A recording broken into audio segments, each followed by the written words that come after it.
नागपुरातील गिट्टी खदान परिसरात घडलेल्या अजय श्रीवास हत्याकांडाचा अखेर अवघ्या 72 तासात उलगडा करण्यात नागपूर पोलिसांना मोठे यश आले आहे।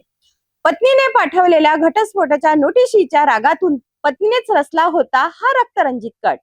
16 मे 2026 रोजी नागपुरातील गौरूखेडे कॉम्प्लेक्स परिसरात अजय श्रीवास या युवकाची धारदार शस्त्राने भोसकून हत्या करण्यात आली होती। या घटनेमुळे संपूर्ण परिसरात खळबळ उडाली होती। प्रकरणाचं गांभीर्य लक्षात घेत नागपूर पोलीस आणि गुन्हे शाखेने समांतर तपास सुरू केला। तांत्रिक पुरावे, सीसीटीव्ही फुटेज आणि गुप्त माहितीच्या आधारे पोलिसांनी अवघ्या 3 दिवसात या हत्याकांडाचा पर्दाफाश केला। या प्रकरणातील मुख्य आरोपी उमंग चंद्रशेखर दळवे आणि त्याचा साक्षीदार संदेश अनिलराव भोसले यांना पोलिसांनी अटक केली आहे। पोलीस तपासात धक्कादायक माहिती समोर आली आहे। मुख्य आरोपी उमंग दळवे याची पत्नी आणि मयत अजय श्रीवास हे एकमेकांच्या संपर्कात होते। याच कारणावरून पती पत्नीत सतत वाद होत होते। पत्नीने घटस्फोटासाठी न्यायालयात अर्ज दाखल केल्यानंतर उमंगचा संताप अनावर झाला।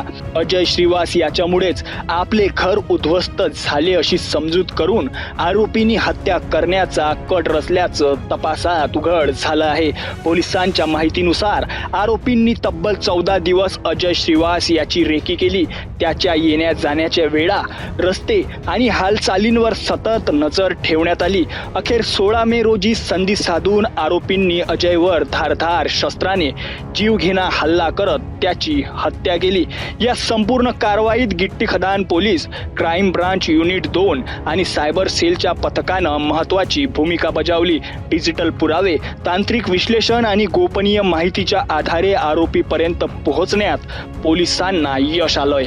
पहिला मुख्य आरोपी उमंग चंद्रशेखर दळवे, वय 44 वर्ष, राहणार पहाडीवाले माता मंदिर, गणेशपेठ, आणि त्याचा साथीदार संदेश अनिलराव भोसले यांना अटक केलेला आहे आणि पोलीस ठाणे गिट्टी खदान यांच्या ताब्यात पुढील तपासाकरता दिलेला आहे।